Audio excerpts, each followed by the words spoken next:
आप सभी प्रिय मित्रों का आपके अपने चैनल MSGIL इंफोटेनमेंट में स्वागत है। आज हम आपको गुरु नानक की शिक्षा ग्रहण साखी सुनाएंगे।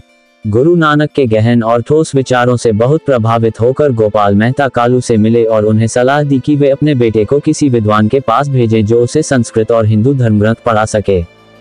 तलवंडी में पंडित बृजनाथ थे, जो एक प्रतिभाशाली संस्कृत विद्वान थे, जो न केवल ज्ञान और विद्वता के लिए प्रसिद्ध थे बल्कि अपनी आध्यात्मिकता और अंतर्दृष्टि के लिए भी प्रसिद्ध थे। मेहता कालू ने गुरु नानक को अपने संरक्षण में रखा ताकि वे संस्कृत के महान विद्वान और वैदिक अध्ययन में निपुण बन सकें। जब गुरु नानक ने संस्कृत का अध्ययन किया तो उन्होंने अपनी संवेदनशील कल्पना को गुदगुदाने वाली हर चीज पर आलोचनात्मक विचार देते हुए कविताएं लिखना जारी रखा। गुरु नानक की गहरी दार्शनिक मनोदशा, उनकी मर्मज्ञ दृष्टि ने बार बार उन सभी चीजों को जीवन और अर्थ देने की कोशिश की जो दूसरों को बेजान लगती थी। कलम, स्याही, कागज, लिखने की कला, लिखने का उद्देश्य युवा कवि पैगंबर के लिए अस्तित्ववादी आध्यात्मिक जीवन के नैतिक साधन थे। संस्कृत का कुछ अध्ययन करने के बाद एक दिन गुरु नानक ने भोलेपन से अपने गुरु से पूछा कि उन्होंने अपना नाम बृजनाथ क्यों रखा है। गुरु और शिष्य इस शब्द के व्युत्पत्ति संबंधी और धार्मिक अर्थ के बारे में बहस करने लगे। युवा गुरु नानक के लिए हर शब्द मनुष्य के लिए ईश्वर का संदेश था और मनुष्य द्वारा ईश्वर की पूजा का साधन था।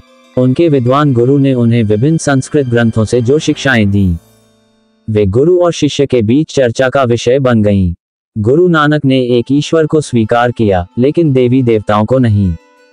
उन्होंने मनुष्य को मनुष्य का भाई माना लेकिन संस्कृत शास्त्रों में दर्शाए गए जाति और पंथ के भेदों को अस्वीकार कर दिया।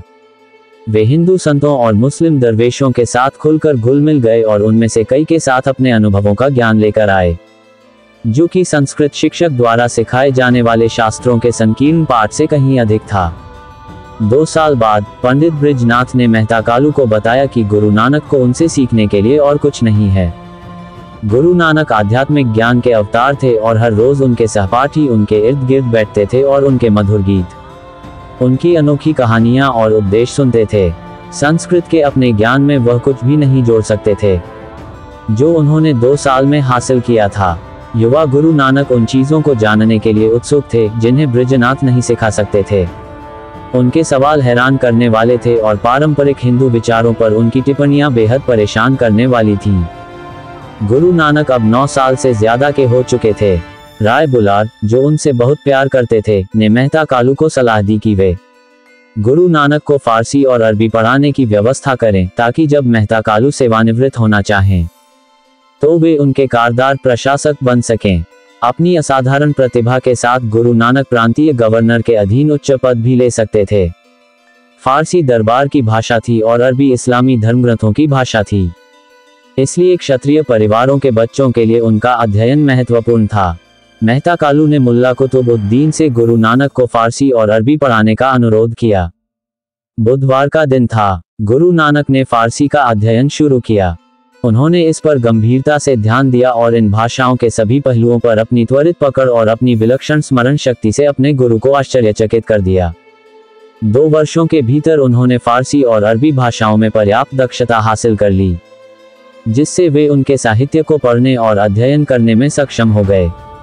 गुरु नानक ने अपने बाद के लेखन में अपने कुछ धार्मिक विचारों को व्यक्त करने के लिए कुरान की शब्दावली का खुलकर इस्तेमाल किया, जिससे पता चलता है कि इस शुरुआती दौर में उन्होंने कुरान और अन्य उपलब्ध इस्लामी धर्मग्रंथों का अध्ययन किया था। मुस्लिम गुरु के अधीन अध्ययन करते समय भी गुरु नानक आमतौर पर धार्मिक चर्चाओं को उत्तेजित करने में व्यस्त रहते थे। उन्होंने पंजाबी में कविताएं लिखना जारी रखा, लेकिन अब उन्होंने फारसी में भी छंद लिखे। काव्यात्मक उत्साह और गहराई ने उनके गुरु को प्रसन्न किया।